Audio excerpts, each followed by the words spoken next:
الرقاق الناشف بأجمل وأسهل طريقة اتعملت على اليوتيوب، ولو لسه مبتدئة أو أول مرة تعمليه هخليكوا أستاذة فيه.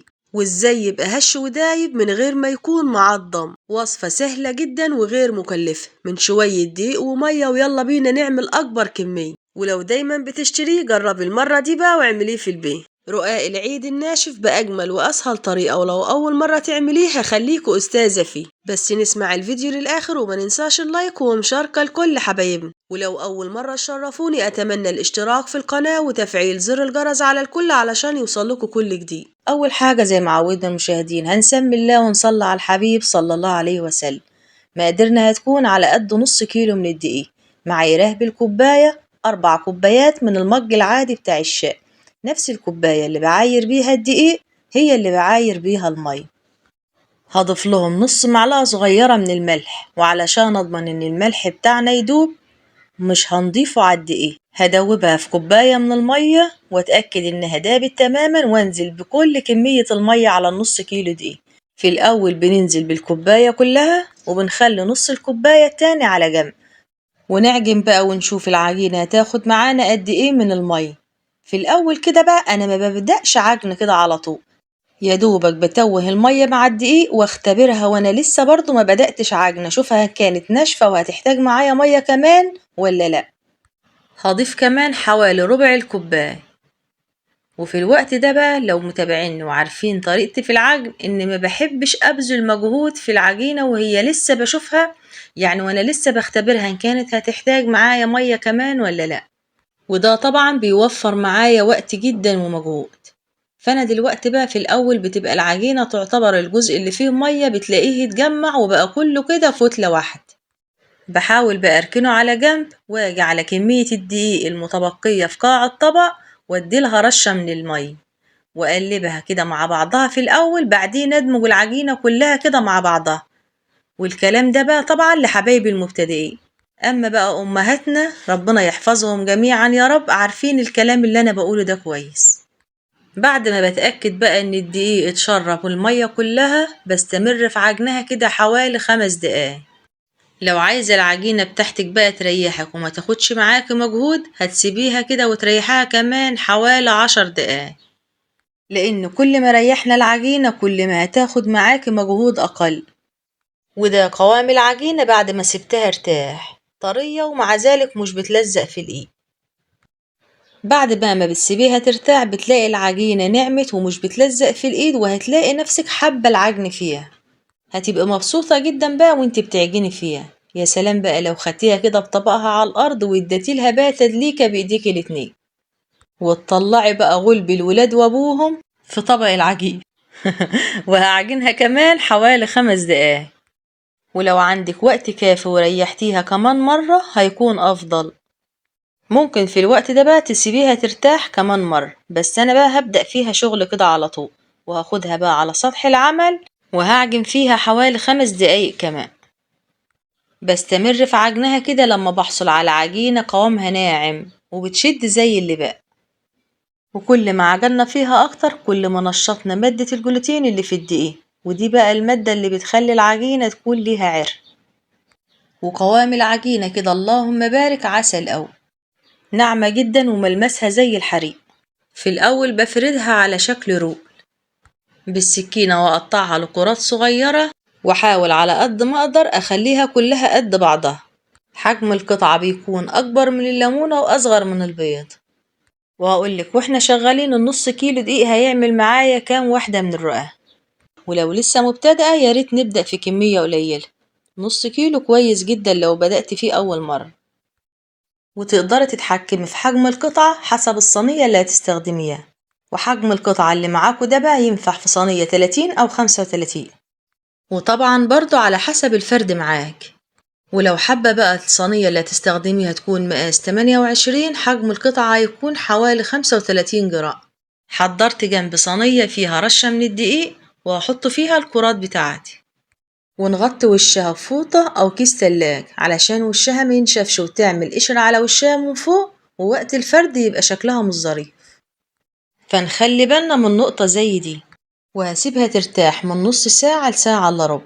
كل ما ريحناها أكتر كل ما بقت سهلة معانا في الفرد. هكلمكم بقى سريعا عن كمية المية اللي استخدمتها للنص كيلو، وطبعا كل نوع دقيق بيختلف من نوع لآخر حسب تشربه لكمية السوائل. في الأول أنا ضفت كوباية، ونص كوباية التاني اتبقى منه حوالي 4 معالق كبار. هقول لكم بقى على أسهل وأجمل طريقة لفرد الرقاق. بعد ما قسمناهم لكرات صغيرة وسيبناهم ارتاحوا خالص، همسك كل كورة وهديلها كده تبطيطة صغيرة، مش هفردها فرد كام، يدوبك بس تكون على حجم القرص. وكل اللي انتهى من فردها هرجعها للصينية مرة كمان، وهفرد الكمية كلها كده بنفس الطريقة. وهقول لكم بقى ازاي هتسهل عليك كتير. انا دلوقتي لو بدأت بفرد الرقاق هلاقيها كش معايا زي القست، لان العجينة بتاعتنا فيها عرق، فلازم نريحها على قد ما نقدر.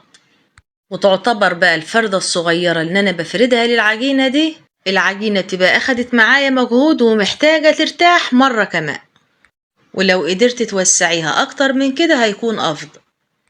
بس اهم حاجة بعد ما بننتهي من فردهم تغطيهم بفوطة علشان وشهم ما يعملش قشرة من فوق.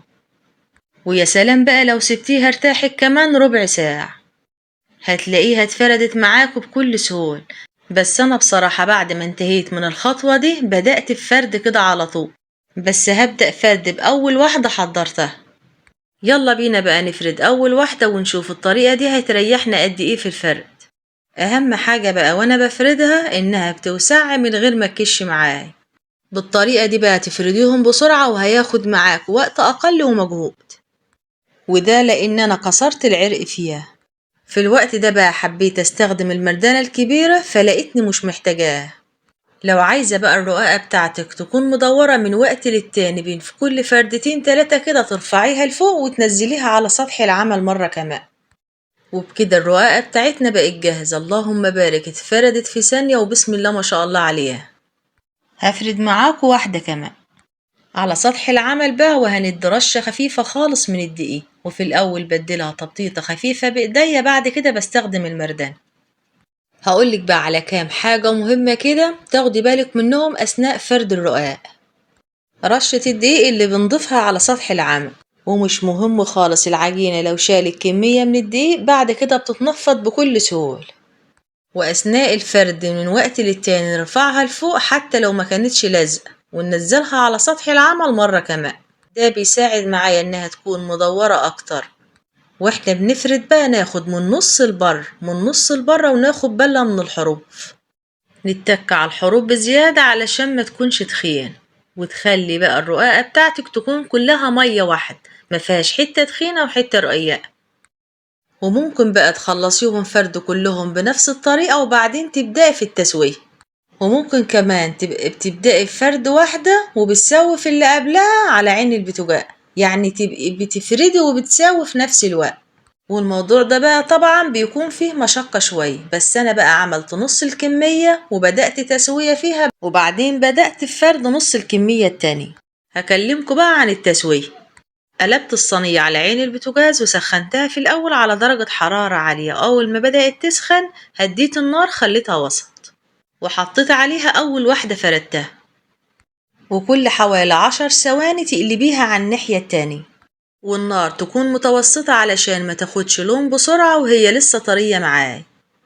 ومجرد بقى ما بنرفعها من على النار بتكون ناشفة تماما. نستمر في تقليبها على كل الجوانب ونخلي كلها كده تاخد من درجة حرارة الصينية. ومش شرط خالص تاخد علامة السوى الكامل، هما نقطتين 3 كده يبانوا انها بدأت تستوي وخلاص هي بتبقى جاهز. وبيكون ده شكلها. هسوي معاكم بقى واحدة كمان.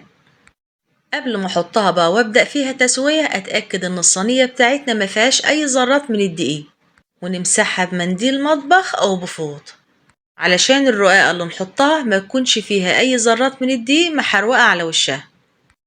تقلبيها بقى 10 ثواني من وقت للتاني لما تبدأ تنشف وتاخد لون كده بسيط. طريقتها سهلة جدا، والتسوية بصراحة مفيش اسهل منها، وانت واقفة كده على البوتاجاز هتنجزيهم في ثواني.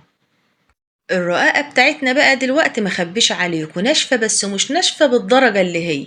هعمل معاكم بقى طريقة بسيطة هتخليها مقرمشة ودايب، وتحاسبي وتاخدي احتياطك خالص وانتي بتمسكيها لا تتكسر منه. وهخلص كل الكمية بنفس الطريقة علشان ما اطولش عليكم الفيديو. بعد بقى ما انتهيت من تحضيرهم ولعت الفرن في الأول على درجة حرارة عالية، وبعد ما سخن هديت النار وخليت الشبكة على أرضية الفرن، ودخلت الرقاق بتاعنا على شبكة الفرن، وكل 5 ثواني كنت بقلبه قلبتين 3 كده، والرقاقة بتاعتنا بقت هشة جدا زي البسكويت، والنتيجة اختلفت معايا تماما بخلاف التسوية اللي على عين البوتاجاز. والموضوع ده بقى هينفعك جدا لو هتحفظيهم مدة طويلة. ممكن بقى حد من المتابعين يقولي طب ليه ما سويتهمش في الأول في فرن البوتاجاز؟ هقولك بقى على عين البوتاجاز بيبقى سهل معايا جدا، ولما بدخلهم الفرن مرة كمان بيكون أسهل أكتر، لأن الرقاقة خلاص بتكون مسكت نفسها وما بحتاجش أدخل إيديا في الفرن مدة طويلة، يا دوبك 10 دقايق وكنت انتهيت من تحضيرهم، بخلاف طبعا ما كنت هسويهم وهم لسه في المبتدأ خالص وهم لسه نيين. أخدوا بقى تحميصة في الفرن يعيشوا معاكي سنة كاملة.